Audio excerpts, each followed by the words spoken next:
एक छोटे से गांव के किनारे एक पुरानी सुनसान हवेली थी। गांव के लोग कहते थे कि वहां एक भूत रहता है। रात होते ही हवेली से अजीब आवाजें आती, इसलिए कोई भी वहां जाने की हिम्मत नहीं करता था। गांव में अर्जुन नाम का एक बहादुर लड़का रहता था। उसे भूतों की बातों पर विश्वास नहीं था। एक रात उसने सच जानने का फैसला किया। हाथ में लालटेन लेकर वह हवेली की ओर चल पड़ा। हवेली के अंदर सब कुछ धूल से ढका हुआ था। अचानक एक ठंडी हवा चली और लालटेन की लौ कांपने लगी।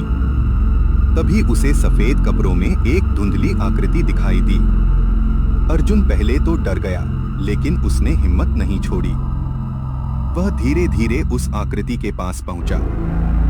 भूत ने शांत आवाज में कहा, डरो मत, मैं किसी को नुकसान नहीं पहुंचाता। मैं इस हवेली का पुराना रखवाला हूं। कई साल पहले एक दुर्घटना में मेरी मृत्यु हो गई थी।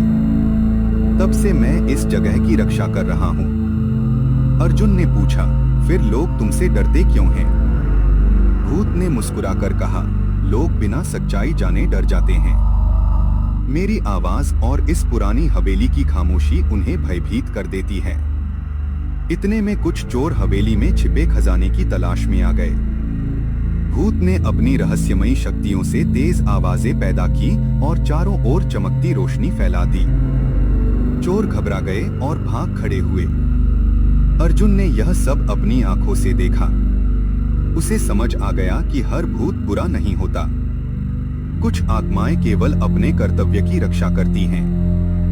अगले दिन अर्जुन ने गांव वालों को पूरी बात बताई।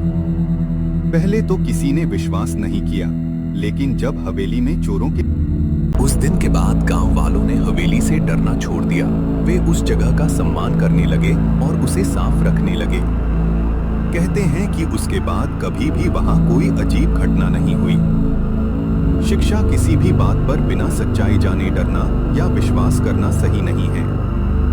साहस और समझदारी से हर रहस्य का सामना किया जा सकता है।